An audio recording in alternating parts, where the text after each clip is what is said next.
नमस्कार विद्यार्थी मित्रांनो, स्वागत आहे आपल्या यूट्यूब चॅनल पी.के.एम.पी. स्टडीमध्ये. महाराष्ट्र लोकसेवा आयोग म्हणजेच एम-पी-एस-सीचं नवीन अपडेट आलेले आहे आणि महत्त्वाचे अपडेट आहे विद्यार्थी मित्रांनो.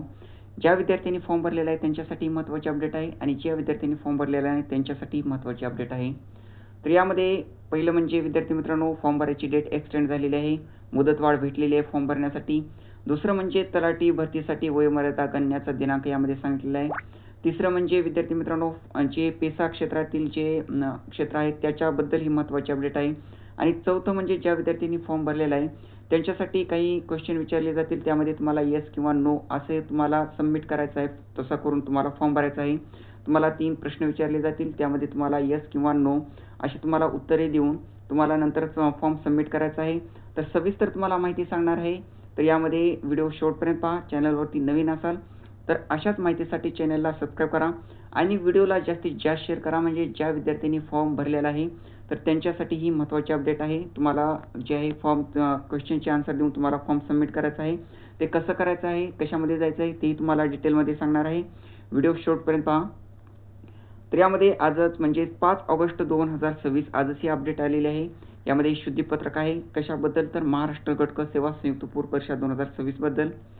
यामध्ये आपल्याला माहितीच आहे, आयोगामार्फत महाराष्ट्र गट क सेवा संयुक्त पूर्व परीक्षा 2026 मधून एकूण 2619 रिक्त पदे भरण्यासाठी दिनांक 25 जून 2026 रोजी जाहिरात प्रसिद्ध करण्यात आली आहे. आयोगाच्या दिनांक 22 जुलै 2026 रोजीच्या शुद्धीपत्रकानुसार प्रस्तुत परीक्षेमध्ये विविध नवीन संवर्गाचा समावेश करून एकूण 5707 पदांकरिता भरती प्रक्रिया राबविण्यात येणार असल्याचे प्रसिद्ध करण्यात आले आहे. सदर शुद्धीपत्रकानुसार अर्ज सादर करण्यास दिनांक 5 ऑगस्ट 2026 पर्यंत मुदतवाढ देण्यात आली आहे. तर आज 5 ऑगस्ट 2026 आजची लास्ट डेट होती फॉर्म भरण्यासाठी. तथापि प्रस्तुत परीक्षेस अर्ज सादर करण्यास आणखी मुदतवाढ देण्याबाबतची उमेदवारांची मागणी विचारात घेऊन प्रस्तुत परीक्षेत अर्ज सादर करण्यास खालीलप्रमाणे मुदतवाढ देण्यात येत आहे. तर यामध्ये फॉर्म भरण्याला मुदतवाढ भेटण्यात यावी अशी उमेदवारांची मागणी होती. तर त्याप्रमाणे जी आहे तर मुदतवाढ देण्यात आलेली आहे आणि ही मुदतवाढ किती तारखेपर्यंत असणार आहे तर दिनांक 10 ऑगस्ट 2026 रोजी.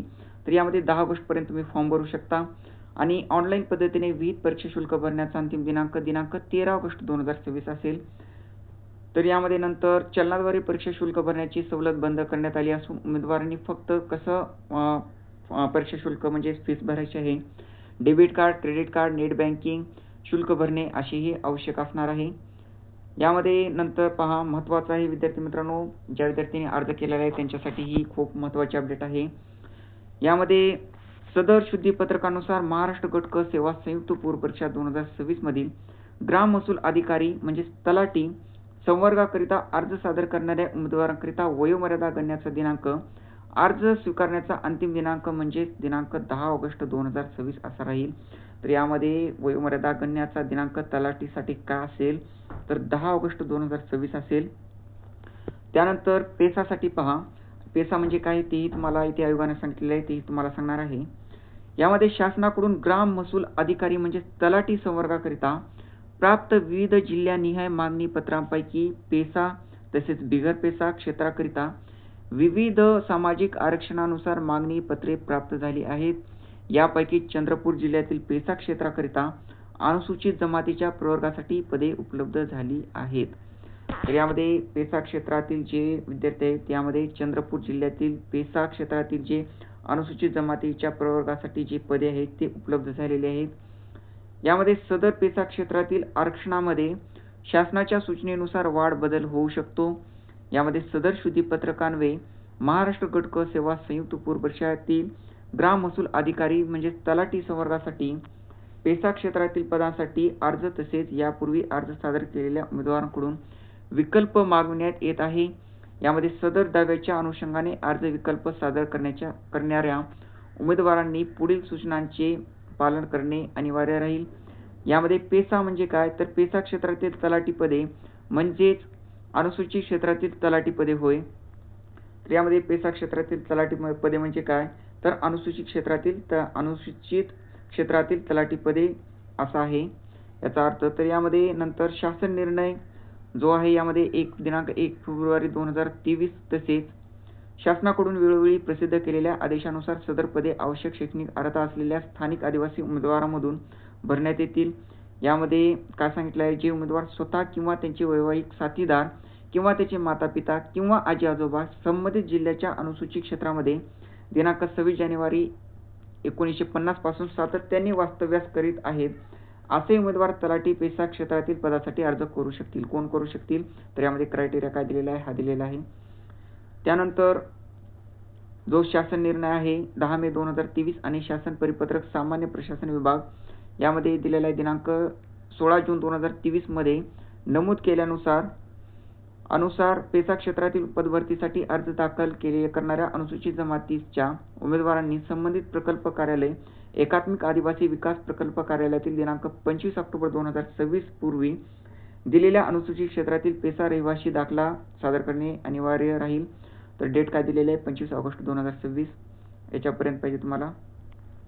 त्यानंतर सदर उमेदवारांनी अंतिम निवड झाल्यानंतर त्यांना नियुक्ती देण्यापूर्वी त्यांनी अनुसूचित क्षेत्रामधील स्थानिक रहिवासी असल्याबाबत सादर केलेल्या महसुली पुराव्याबाबत शासनामार्फत पडताळणी केली जाईल. त्यानंतरच निवड झालेल्या उमेदवारांना अनुसूचित क्षेत्रातील म्हणजेच पेसा नियुक्ती दिली जाईल. यामध्ये पेसा क्षेत्रातील आरक्षित पदाकरिता अर्ज सादर करण्यासाठी तसेच यापूर्वी प्रस्तुत परीक्षेस अर्ज सादर केलेल्या उमेदवारांनी ऑनलाईन अर्ज प्रणालीमध्ये पुढील बाब नमूद करणे अनिवार्य राहील. यामध्ये काय विचारलं जाईल तुम्हाला, आपण पेसा क्षेत्रातील म्हणजेच चंद्रपूर रहिवासी आहात का? यामध्ये होय किंवा नाही तुम्हाला तिथे मेन्शन करायचं आहे. तर काय करायचं आहे तुम्हाला लॉग इन करायचं आहे तुमच्या अकाउंटवरती.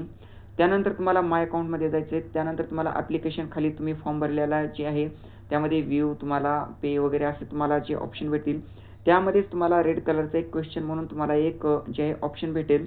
त्या ऑप्शनवरती तुम्हाला जायचं आहे. त्या क्वेश्चनच्या ऑप्शनवरती तुम्हाला क्लिक करायचं आहे. त्यामध्ये तुम्हाला क्वेश्चन विचारले जातील. यामध्ये तुम्ही पेसा क्षेत्रातील ते जे रहिवासी आहात का इंग्लिशमध्ये विचारला जाईल तुम्हाला प्रश्न. त्यामध्ये जर तुम्ही असाल तर तुम्हाला येस करायचं आहे आणि नसाल तर तुम्हाला नो करायचं आहे. त्यानंतर खाली तुम्हाला 2 प्रश्न विचारले जातील. यामध्ये कोणते प्रश्न विचारले जातील तर यामध्ये जे आहे तुम्हाला सांगणार आहे यामध्ये तर तेही विचारले जातील. यामध्ये पहा, यापूर्वी प्रस्तुत परीक्षेकरिता अर्ज सादर केलेल्या उमेदवारांनी वरील प्रमाणे कारवाई केल्यानंतर प्रस्तुत दाव्यासाठी नव्याने अर्ज सादर करण्याची आवश्यकता नाही. तर ज्या विद्यार्थ्यांनी अगोदरच फॉर्म भरलेला आहे त्यांच्यासाठी हे आहे. तर ज्या विद्यार्थ्यांनी अगोदरच फॉर्म भरलेला आहे त्यांच्यासाठी माय अकाउंटवरती जायचं आहे. त्यानंतर तुम्हाला ॲप्लिकेशन खाली तुम्ही भरलेला फॉर्म तुम्हाला जे ॲप्लिकेशन केलेलं आहे त्यावरती तुम्हाला जायचं आहे. कंबाईनची ग्रुप सीचा जे हे आहे त्यामध्ये तुम्हाला क्वेश्चनचा ऑप्शन भेटेल व्ह्यू वगैरे. त्यामध्ये तुम्हाला क्वेश्चन या ऑप्शनवरती जायचं आहे आणि तुम्हाला विचारलेल्या प्रश्नाची उत्तरे द्यायचं आहे येस किंवा नोमध्ये. त्यामध्ये पहिला तुम्हाला प्रश्न असेल, आपण पेसा क्षेत्रातील म्हणजे चंद्रपूर रहिवासी आहात का? यामध्ये तुम्हाला हो किंवा नाही करायचं आहे. त्यानंतर नंतरचे 2 प्रश्न जे आहेत ते कशाबद्दल असतील तर त्याबद्दल येथे दिलेलं आहे. तर युद्ध काळात किंवा युद्ध नसताना सैन्यातील सेवेमुळे दिव्यांगत्व प्राप्त झाले आहे का? हा तुम्हाला प्रश्न असेल इंग्लिशमध्ये. तुम्हाला यामध्ये होय किंवा नाही करायचं आहे. जर तुम्ही असाल तर होय, नसेल तर नाही. त्यानंतर तिसरा प्रश्न असेल, युद्ध काळात किंवा युद्ध नसताना सैनिकी सेवेत मरत झालेल्या किंवा दिवंगत येऊन नोकरीसाठी अयोग्य झालेल्या माजी सैनिकांच्या कुटुंबातील सदस्य आहात का? तर यामध्ये असाल तर होय करायचं आहे, नसाल तर नाही करायचं आहे. हे तुम्हाला 3 प्रश्न तुम्हाला विचारले जातील. यामध्ये तुम्हाला असे प्रश्न जे आहेत ते तुम्हाला होय किंवा नाही, येस किंवा नो करायचं आहे. त्यानंतर तुम्हाला फॉर्म तुमचा सबमिट करायचा आहे. तर विद्यार्थी मित्रांनो, ही महत्त्वाची अपडेट होती. तर जे विद्यार्थ्यांनी फॉर्म भरलेला आहे त्यांच्यासाठी महत्त्वाची अपडेट आहे. ज्या विद्यार्थ्यांनी नाही भरला तर त्यांनीही नवीन फॉर्म भरताना ही काळजी घ्यायची आहे. तर विद्यार्थी मित्रांनो, माहिती आवडली असेल तर नक्की एक लाईक करा. चॅनलवरती नवीन असाल तर अशाच माहितीसाठी चॅनलला सबस्क्राईब करा. धन्यवाद.